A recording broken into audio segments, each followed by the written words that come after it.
Hello and welcome to Quilter Cheviot's Markets Uncut podcast, your weekly insight into the topics and trends that we've been exploring for you here at Quilter Cheviot. Remember, so you don't miss future episodes, be sure to hit the follow button on whichever streaming platform you're listening on or by following hashtag QC Weekly Comment on LinkedIn. I'm your host, Jack Bishop, investment manager based out of our Manchester office, and this week I'm pleased to be joined by Richard Carter, our head of fixed interest research, and Carly Moorhouse, our Asia and emerging markets fund research analyst. Good afternoon to you both. So, turning to our attention last week, China dominated markets with the announcement of a string of measures designed to stimulate the economy and stave off deflationary pressures. And they said that they plan to issue government bonds to better implement, in the words of President Xi, the driving role of government investment, as well as reducing a myriad of policy rates. Chinese equity markets on the back of that rallied very strongly. So the Hong Kong's Hang Seng Index ended the week 13% higher, which was its best weekly gain since 1998. And then the SSE index finished 15.7% up on the week. So that was its best week since 2008. So spread across the global markets, you had companies whose fortunes are tied to China reacting quite strongly. So European minus luxury goods companies and automakers bounced quite strongly. And then on the way away from that, I should say, we heard from a number of Fed officials during the week following the 50 basis point cut we had the other week. So the latest inflation reading from the Fed, their preferred measure, the personal consumption expenditure index, that showed prices rising at 2.2% on the year to August. So again, slightly below expectations of 2.3. And then on the topic of inflation, oil carried on declining. Saudi Arabia announced it was to abandon its unofficial, I should say, sorry, $100 a barrel price target for crude. And then Libya reached some sort of agreement to see it return crude production to the market. So, Richard, without treading on Carly's toes too much, if I get your thoughts on the China policy announcements first, probably from a fixed income perspective, what was the reaction in bond markets and the implications globally, or any unintended consequences for bonds in China, perhaps?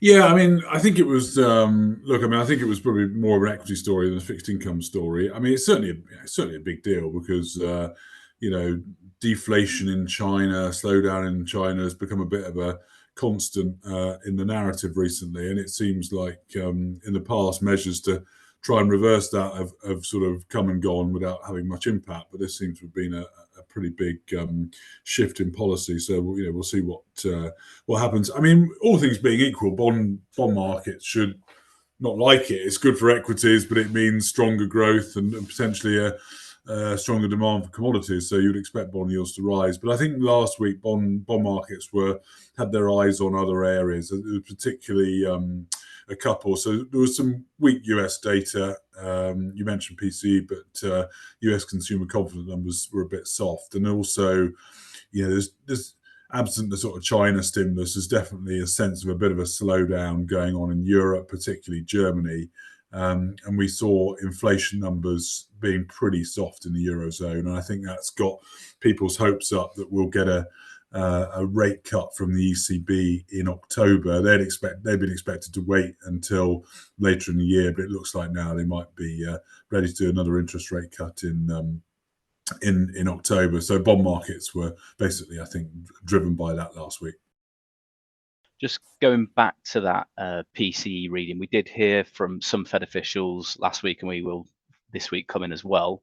Michelle Bowman, who dissented from the recent 50 basis point cut, she argued that it's premature to declare victory on the Fed's price stability mandate. And I read that it was the first time, I think, since 2005 that a Fed governor had opposed a rate decision. And then the latest dot plots showed the Fed voting members' views on long-term rates are the most dispersed since they actually started producing the dot plots back in 2012. So do you think the PCE release backed up or vindicated a position? At a headline level, it seems inflation's pretty much back at target. I think the opposite. I don't think it did vindicate her position at all. I mean, it's not completely unusual to get, these sort of turning points in policy. Quite a lot of debate and difference on some of these committees. Bank of England's not really very different, to be quite honest. We've had a few, we're used to split votes on the MPC. It's a bit more unusual with the Fed, but I'm not surprised given the extent of the move, the 50 basis point cut, that there was some sort of descent. And it's still, there are still some risks that inflation could, spike up again or whatever. But, certainly last week's numbers, the PCE figures, and also, again, those consumer confidence numbers really pointed towards the 50 basis point move being, a good idea and get some sort of early rate cutting and easing of policy in there pretty early before the economy weakens too much.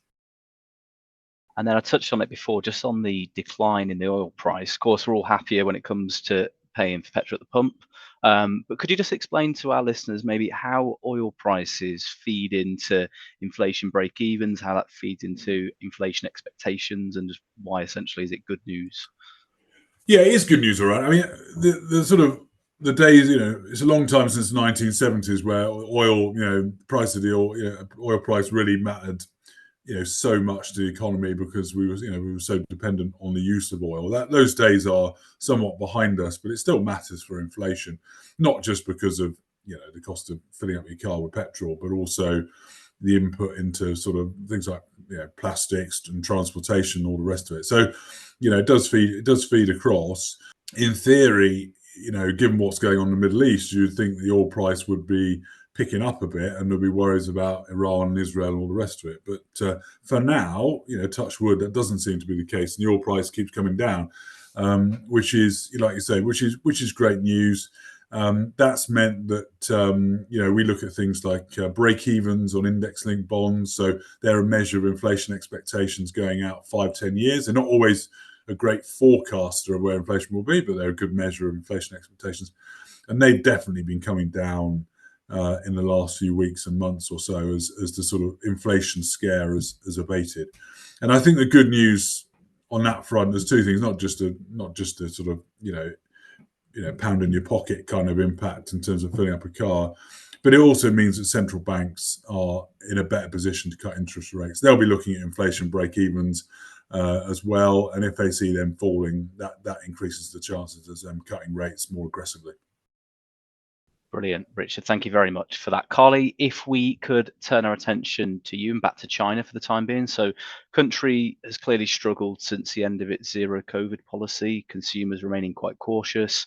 Deflationary pressures are built up, and then the infrastructure-led growth that we've come to expect that's really powered the economy in China over the last decade or so has been reined in by the government. So it leaves the 5% growth target for the year looking a bit of a stretch.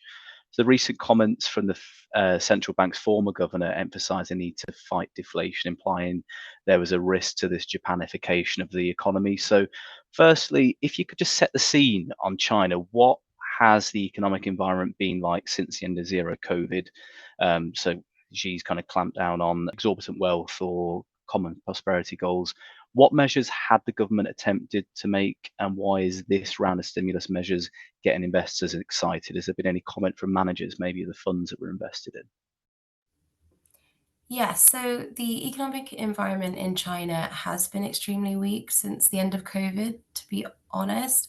There was a view that, like other major economies, the country would bounce back strongly and everything would go back to normal as soon as restrictions were lifted. But that really hasn't been the case in China because, as you said, there are a lot of underlying structural problems within the economy.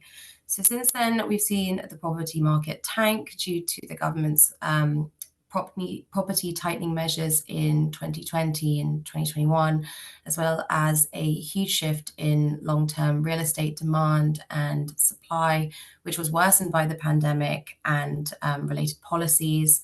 And property is a large part of GDP, about 25 to 30%. And while this hasn't caused widespread contagion to banks and financial institutions, its impact has still been felt, but mostly in how it's impacted consumer confidence. So in China, a significant part of people's personal wealth is in property. So, as house prices have continued to fall, so has people's willingness to spend. If you add in rising levels of unemployment, particularly amongst the younger part of the population, which has been exacerbated by the government increasing regulations on Chinese internet companies that used to employ a large part of this cohort, you get a very difficult environment for both households and businesses too that don't want to reinvest, but instead are in wait and see mode while the economy continues to struggle along. So the Chinese government have been doing small bits of stimulus here and there since then, since the end of zero COVID.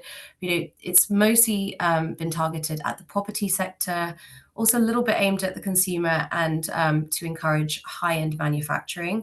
But it has been, up until this point, quite piecemeal and largely ineffective. So investors have wanted to see the big bazooka-style stimulus that we saw in the global financial crisis, but the government have been very reluctant to do that again, given the amounts of debt it was saddled with afterwards. So last week's announcements have been taken very positively, simply because it's the most comprehensive, but also the most wide-ranging stimulus package that we've seen since the pandemic.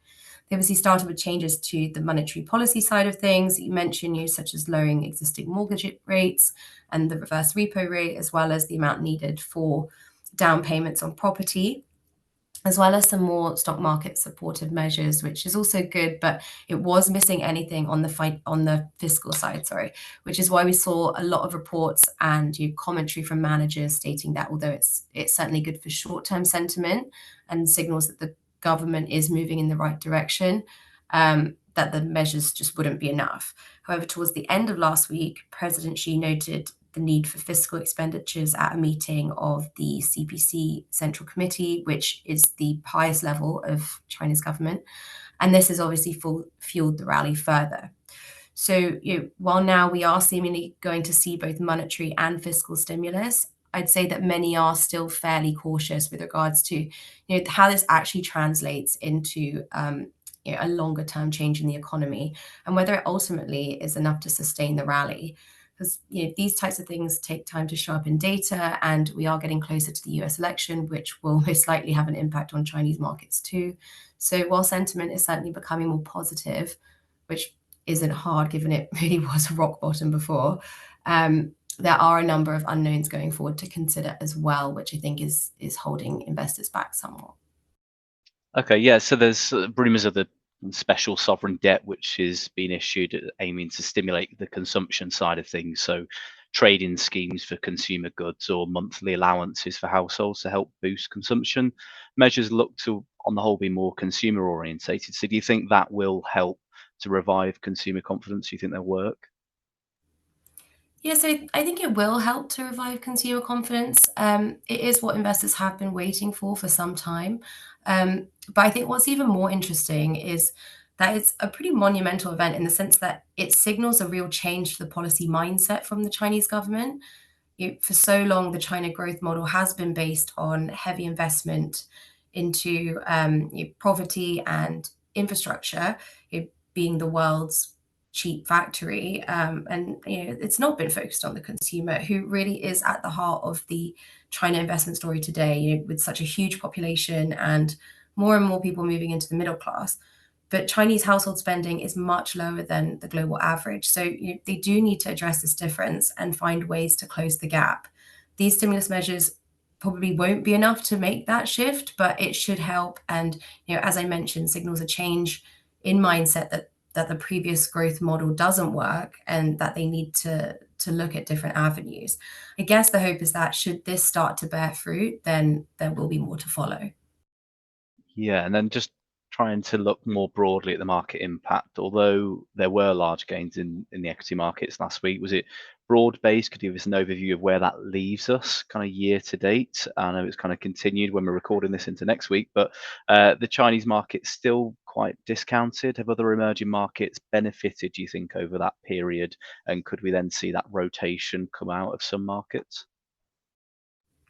Yeah, so it has been a broad-based rally, really. As all sectors are in positive territory. It's been led by the consumer sectors and real estate and financials, as these are the areas that will be most impacted by the measures. Mainland Chinese and offshore markets have moved a lot in the past week, but they are still well below where they were in 2020, as the market's fallen so much since then, and any rallies in the interim have been very short-lived. So the market is still deeply discounted relative to both its own history as well as other global markets, particularly somewhere like India, which in comparison has been looking fairly expensive for some time. I think in the past week, most other Asian markets are slightly up, but obviously not as much as China, which is now up double digits. I do think we could see a rotation if the rally in China is sustained. But again, this will really depend on what else comes out in terms of specific policies on the fiscal side, and then how much of an impact all of the stimulus actually has on the ground in China. Yeah, thank you, Carly. I guess we'll wait to see what else might be on the horizon. So thanks, Carly, and to Richard, and to all of you for listening. So did you enjoy our discussion on the podcast today? We'd love to hear from our listeners. So please review the show now, wherever you're listening, and share it on your socials and tag us at Quilterchievate. To make sure you don't miss a future episode, tap the subscribe button, and we'll be back next week. In the meantime, head over to our website, www.quilterchievate.com, where you can read the accompanying market overview as well as subscribe to our weekly comment newsletter. You can stay up to date with our thoughts on market news, industry insights, and our upcoming events and webinars on our website or on our social media pages. And finally, if you have any questions you'd like to ask one of our experts, simply ask them via our weekly comment page on our website. We'd love to hear from you. And that's it for today. So thank you to Richard and to Carly for your time, and to all of you for listening. See you next time.